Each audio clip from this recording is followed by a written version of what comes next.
Friends వీడియోని start చేసే ముందు ఈ వీడియోని లైక్ చేయండి, అదేవిధంగా మన ఛానల్ని సబ్స్క్రైబ్ చేయండి. దాని పక్కన ఉన్న బెల్ ఐకాన్ పైన ట్యాప్ చేసి ఆల్ పైన ట్యాప్ చేయండి, మీకు ఆల్ నోటిఫికేషన్ వస్తుంది. అదేవిధంగా కింద కమెంట్ సెక్షన్లో దిస్ వీడియో ఇస్ ఆసమ్ అని టైప్ చేయండి ఫ్రెండ్స్. సో హై ఫ్రెండ్స్, నా పేరు గణేష్, మీరు చూస్తున్నారు కేజీ యూట్యూబ్ ఛానల్. ఫ్రెండ్స్ ఇకపోతే మనం ప్రతి ఒక్కరం వాట్సాప్ని అయితే కంపల్సరీ యూజ్ అనేది చేస్తాం కదా. అలాంటప్పుడు ప్రతి ఒక్క వాట్సాప్ యొక్క హోమ్ స్క్రీన్లో లైక్ దిస్ మన యొక్క ఫోటో కావచ్చు, మన యొక్క ఫ్యామిలీ మెంబర్స్ ఫోటో కావచ్చు, లేదంటే మీరు ఎవరిదైనా ఫొటోస్ని ఏ విధంగా మీరు సెటప్ చేసుకోవాలో చూపిస్తాం ఫ్రెండ్స్. అలా అని చెప్పేసి దీంట్లో మీరు పెద్దగా కష్టపడాల్సిన అవసరం అయితే ఏమీ ఉండదు. మీ యొక్క వాట్సాప్ హోమ్ స్క్రీన్లో మీకు నచ్చిన ఫోటోని నెక్స్ట్ లెవెల్లో మీరు అప్డేట్ అయితే చేసుకోవచ్చు, పైగా ఒకే ఒక్క క్లిక్తో. ఇకపోతే మనం దీనికోసం ఏం చేయాలి ఏం కదా అని నేను స్టెప్ బై స్టెప్ మొత్తం ప్రాసెస్ మీకు చూపిస్తాను. మీరు మాత్రం వీడియోని ఎక్కడ కూడా స్కిప్ చేయకుండా కొంచెం లాస్ట్ వరకు చూసి కంపల్సరీగా ఈ వీడియోని ఒక లైక్ అయితే వేసుకోండి ఫ్రెండ్స్. మరి ఇంకెందుకు ఆలస్యం, let's start our topic.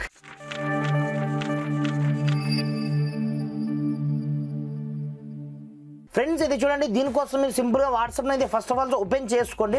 Open చేసుకున్న తర్వాత పైన మీకు 3 డాట్ ఆప్షన్ ఇక్కడనే కనిపిస్తుంటుంది అనమాట. సింపుల్గా దీనిపై క్లిక్ అయితే చేసుకోండి. క్లిక్ చేసుకున్న తర్వాత కింద మీకు సెట్టింగ్ గేర్ ఐకాన్ మీకు ఇక్కడనే కనిపిస్తుంటుంది అనమాట. సింపుల్గా సెట్టింగ్ ఆప్షన్లోకి అయితే ఎంటర్ అవ్వండి.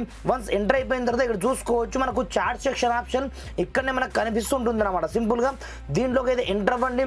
ఎంటర్ అయిపోయిన తర్వాత ఇక్కడ చూసుకోవచ్చు మనకు థీమ్స్ అనే పేరుతో ఒక ఆప్షన్ మనకు కనిపిస్తుంటుంది అనమాట. సింపుల్గా ఈ ఆప్షన్ మనం క్లిక్ అయితే క్లిక్ చేసుకొని ఇక్కడ నుంచి మీరు డార్క్ మోడ్లోకి దీన్ని అప్లై చేసుకోవాల్సి ఉంటుందన్నమాట. ఇక్కడ నుంచి మనకు డైరెక్ట్ మనం ఫోటో సెట్ చేయాలంటే మనకి ఇక్కడ నుంచి పాసిబుల్ కాదు, మనం వేరే మెథడ్ని యూజ్ చేయాల్సి ఉంటుందన్నమాట.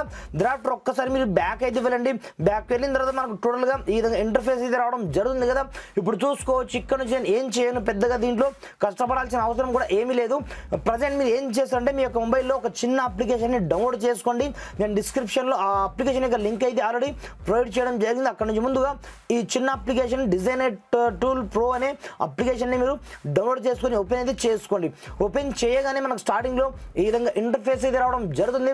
అలాంటప్పుడు దీంట్లో మీరు పెద్దగా కష్టపడాల్సిన అవసరం లేదు. దీంట్లో జస్ట్ మీకు లాస్ట్ నుంచి థర్డ్ ఆప్షన్ మేకప్ ఓవర్లే పేరుతో మీకు ఒక సెట్టింగ్ మీకు కనిపిస్తుంది అనమాట. సింపుల్గా దీన్ని మీరు క్లిక్ అయితే చేసుకోండి. క్లిక్ చేసుకున్న తర్వాత ఇక్కడనే మీరు ఏం చేయొద్దు, ఫస్ట్ ఆఫ్ ఆల్ ఈ మేకప్ ఓవర్లేని ఇక్కడ నుంచి మీరు ఆన్ చేయొద్దు. దీంట్లో మీకు నచ్చిన ఫోటోని సెట్ చేసుకోవాల్సి ఉంటుంది అనమాట. సింపుల్గా మీరు ఫోటోస్ మనం ఇక్కడ చేసుకొని ఇక్కడ నుంచి మీరు పర్మిషన్ని అలో అయితే చేసుకోండి. అలో చేసుకున్న తర్వాత మీరు దేని నుంచి ఫోటోని సెటప్ చేసుకోవాలనుకుంటున్నారో ఇక్కడ నుంచి చూసి అయితే చేసుకోండి. లైక్ దిస్ ఇక్కడ చూసుకోవచ్చు. ఇక్కడ నుంచి నేను ఈ ఫోటోని సెటప్ చేయాలి అనుకుంటున్నాను. ఇక్కడ చూసుకోవచ్చు ఆటోమేటిక్గా నేను ఫోటోని అయితే తీసుకోవడం జరిగింది. తీసుకున్న తర్వాత ఇక్కడ నుంచి సింపుల్గా పైన మీకు మేకప్ ఓవర్లే ఆప్షన్ చూడండి, దీన్ని అనేబుల్ అయితే చేసుకోండి. ఏదైనా పర్మిషన్స్ అడిగితే వాటిని మీరు గ్రాండ్ అలో అయితే చేసుకోండి. అలో చేసుకున్న తర్వాత ఇక్కడ మీకు మళ్ళీ సెట్టింగ్ ఐకాన్ అయితే ఉంటుంది. సింపుల్గా ఇక్కడ నుంచి ఒపాసిటీ ఆప్షన్ టోటల్గా మీరు 100% అయితే చేసుకోండి. 100% చేసుకున్న తర్వాత మీరు ఫోటోని ఎక్కడైనా జరపాలని కూడా ఇక్కడ చూసుకోవచ్చు. ఏ విధంగా కావాలంటే ఆ విధంగా మీరు ఈ విధంగా అయితే జరుపుకోవచ్చు అనమాట. సింపుల్గా ఇక్కడ చూసుకోవచ్చు ఆల్మోస్ట్ నేను సెటప్ అయితే చేసుకోవడం జరిగింది. సెటప్ చేసుకున్న తర్వాత ఇక్కడ నుంచి మీరు ఏమి చేయొద్దు, మనకు ఒక పర్మిషన్ అడుగుతుంది స్టార్టింగ్ లో. ఆ పర్మిషన్ ఇక్కడ నుంచి మీరు గ్రాండ్ అలో అయితే చేసుకోండి. చేసుకున్న చూసుకోవచ్చు ఆటోమేటిక్గా మనకు బ్యాక్గ్రౌండ్ లో ఫోటో అయితే అప్లై కావడం జరిగిందా. ఇప్పుడు చూసుకోవచ్చు సింపుల్ గా నేను వాట్సాప్ ని ఓపెన్ చేసుకోవడం జరిగింది. ఇప్పుడు చూసుకోవచ్చు ఇంతకు ముందు మనకు వేరే విధంగా ఉంటుండే, ప్రజెంట్ చూసుకోవచ్చు లైక్ దిస్ ఇక్కడ చూసుకోవచ్చు. మీ యొక్క చాట్స్ లో కావచ్చు, అప్డేట్స్ లో కావచ్చు, కమ్యూనిటీస్ లో కావచ్చు, కాల్ లిస్ట్ లో కావచ్చు, ఆటోమేటిక్ గా మనకు నెక్స్ట్ లెవెల్ ఫోటో అయితే అప్లై కావడం జరుగుతుంది. మీరు కావాలి అనుకుంటే ఇక్కడ నుంచి ఈ రేంజ్ లో మీరు ఒకే ఒక్క క్లిక్ తో మీకు నచ్చిన రేంజ్ లో మీకు నచ్చినట్టుగా ఫోటోని మీరు ఒకే ఒక క్లిక్ తో మీరు సెటప్ అయితే చేసుకోవచ్చు అనమాట. ఇలా మీ యొక్క వాట్సాప్ లో మీరు నెక్స్ట్ లెవెల్ ఫోటోని సెటప్ చేసుకొని మీరు నెక్స్ట్ లెవెల్ లో మీ యొక్క వాట్సాప్ ని కస్టమైజ్ అయితే చేసుకోండి ఫ్రెండ్స్. Thanks for watching. జై హింద్.